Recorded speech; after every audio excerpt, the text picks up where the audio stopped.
The world had been reduced to the jarring rhythm of the wagon wheels and the vast, indifferent blue of the sky.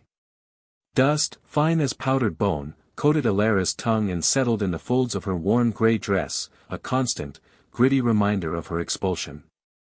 Each rut in the track sent a tremor through her slight frame, a punishment echoing the one that had cast her out here, to the edge of the known world. Her husband's final words were a brand on her mind. "You are a withered, barren thing, Ilara. Of no use to me. So I will give you to a man who appreciates useless things." He had smiled then, a tight, cruel twist of his lips. A punishment, he'd called it. A public spectacle of her failure, her body's quiet rebellion against his lineage. She was being given, like a sack of blighted grain, to a frontier man, a creature spoken of in hushed, fearful tones back east. A man who had claimed a wife through a debt Alistair owed, a debt settled with his most disposable asset. Ilara. The man beside her had not spoken more than 3 words since they left the last outpost of civilization. He was broad and weathered, his hands on the reins thick and calloused, knuckles scarred. He seemed carved from the very rock and timber of this harsh landscape, his silence as vast and impenetrable as the plains rolling out around them. She had tried to read his face in stolen glances, but found nothing but a stark impassivity, his eyes fixed on the horizon as if she were not there at all. Fear was a cold stone in her belly. She was a woman raised on needlepoint and muted deference, her value measured in subtleties she no longer possessed. Here, her fragility was a liability. She imagined a life of brutal servitude, of demands made without kindness, a continuation of her slow erasure, only under a harsher sun. The air grew thinner, cleaner, yet it felt harder to breathe. The scent was of sage and dry earth, of immense, lonely space. As the sun bled orange and purple across the horizon, casting long, skeletal shadows from the stunted trees, despair settled over her, heavy and absolute. This was not a new beginning. It was an ending, delivered on a dusty, unforgiving road. They arrived at a place that was less a home and more a wound in the wilderness. A single cabin of rough-hewn logs stood against a backdrop of dark, brooding pines, a thread of smoke rising from its stone chimney like a lonely prayer. A small barn leaned nearby, tired and gray.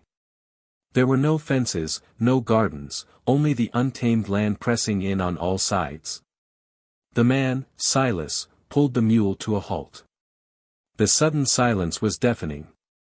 He climbed down, his movements economical and sure, and without a word, began to unhitch the animal. He did not look at her, did not command her. Ilara remained seated in the wagon, her limbs stiff and cold, uncertainty paralyzing her. Was she to wait? To follow? In her old life, every action was dictated. Here, there were no instructions. She was simply present. After tending to the mule, he finally turned his gaze toward her. His eyes were the color of slate, and for a fleeting moment, she saw not cruelty, but a profound weariness. He gave a short, almost imperceptible nod toward the cabin door. An instruction. Her heart hammered against her ribs as she slid awkwardly from the wagon, her legs threatening to buckle. The ground felt alien beneath her thin shoes. She walked to the cabin, her back rigid, expecting a hand on her shoulder, a harsh word. Nothing came. She pushed open the heavy plank door and stepped inside. The interior was stark, clean, and smelled of wood smoke and pine. A stone hearth dominated one wall, a small fire whispering within. There was a sturdy table, 2 chairs, a bed piled with furs in one corner, and shelves holding a few tin plates and a small collection of books. It was a space built for solitude, for survival. She stood in the center of the room, a ghost in another's life, and listened as he moved about outside, the sounds of his chores methodical and rhythmic. He was not coming in. Not yet. She sank onto one of the chairs, the exhaustion of the journey, of the past year, crashing over her in a wave. She had expected a monster, a brute. She had been given silence. As darkness consumed the last of the light outside, the door creaked open. Silas stood silhouetted against the deep indigo sky. He held a wooden bowl, steam rising from it. He did not enter fully but placed it on the floor just inside the doorway, along with a canteen of water and a folded blanket. Then he retreated, closing the door with a quiet click. Elara stared at the offering. A thick, savory stew of rabbit and root vegetables. It was not a demand. It was not a threat. It was food. She crept forward, her hunger a sharp ache, and lifted the bowl. The warmth seeped into her cold hands. She ate slowly, huddled by the dying embers of the fire, the simple meal more nourishing than any gilded banquet she had ever attended. That night, she slept not on the bed, but wrapped in the blanket he had given her, on the floor by the hearth. For the first time in a long, long while, she did not dream of her husband's sneer. She dreamed only of the vast, silent dark. The days settled into a quiet, unspoken rhythm. Silas rose with the pre-dawn light, his movements hushed so as not to wake her. He would be gone for hours, tending to his trap lines or felling timber, his presence in the landscape marked only by the distant, rhythmic thud of an axe. Elara, at first, was a creature of the cabin, too timid to venture far. She swept the floors, cleaned the few dishes, and watched the world through the single glass-paned window. She watched him.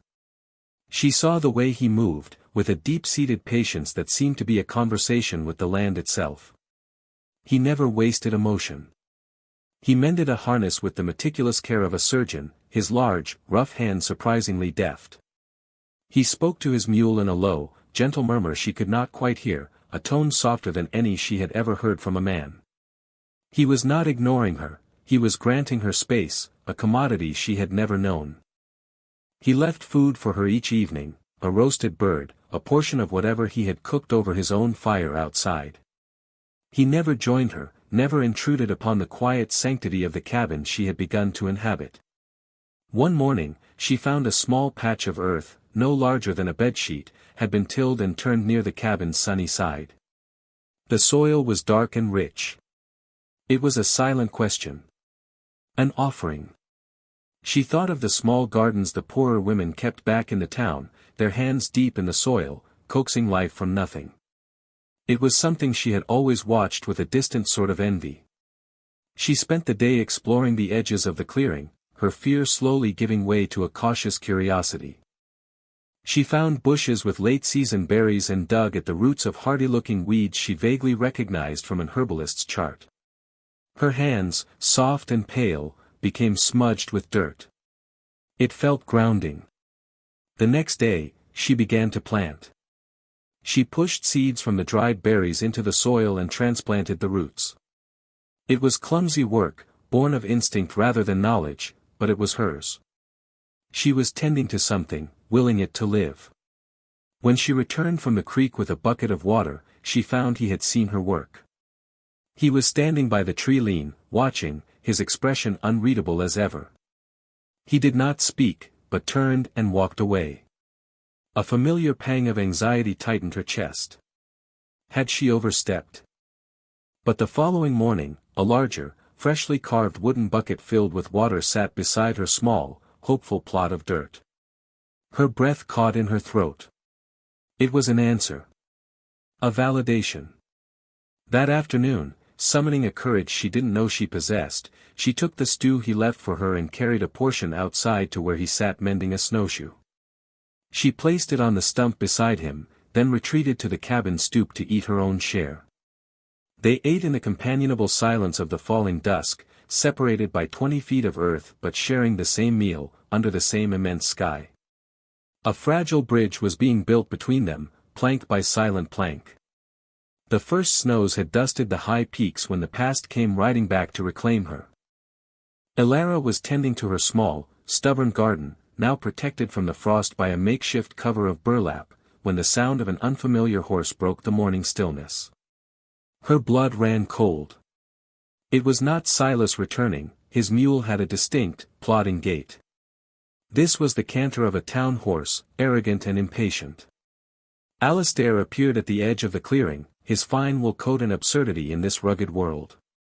He looked thinner, his face pinched with disdain as he surveyed the primitive homestead. His eyes landed on Alara, on her plain, mended dress and the dirt beneath her fingernails. The old, familiar shame washed over her, hot and suffocating. "My God," he said, his voice dripping with theatrical pity. "Look what this place has made of you." More withered than ever, he dismounted, his polished boots sinking into the mud. "This farce is over. I've settled my accounts. You will come home." Home. The word was ash in her mouth. She thought of the cold, silent rooms, the constant judgment, the slow starvation of her soul. She looked from his pale, manicured hands to her own, stained with the soil that had given her a purpose. She looked toward the cabin, her sanctuary. "No," she said. The word was quiet, barely a whisper, but it hung in the crisp air with the weight of stone. Alistair laughed, a short, ugly sound. "Don't be a fool, Alara. You are my wife. You will do as you are told." He took a step toward her, his hand outstretched to grab her arm, his face twisting into the mask of cruel ownership she knew so well. At that moment, Silas emerged from the tree-lean, silent as a shadow. He held his axe in one hand, resting its weight easily against his shoulder. He did not run, did not shout. He simply walked forward and stopped, placing himself between Alara and Alistair. He was a wall of buckskin and quiet resolve. He said nothing. He did not need to. His presence was a declaration, his stillness a threat more potent than any shouted warning. Alistair faltered, his eyes darting from Silas's impassive face to the heavy axe head. All his power, all his influence from the town, meant nothing here. He was an intruder, soft and useless in a land that valued strength and substance.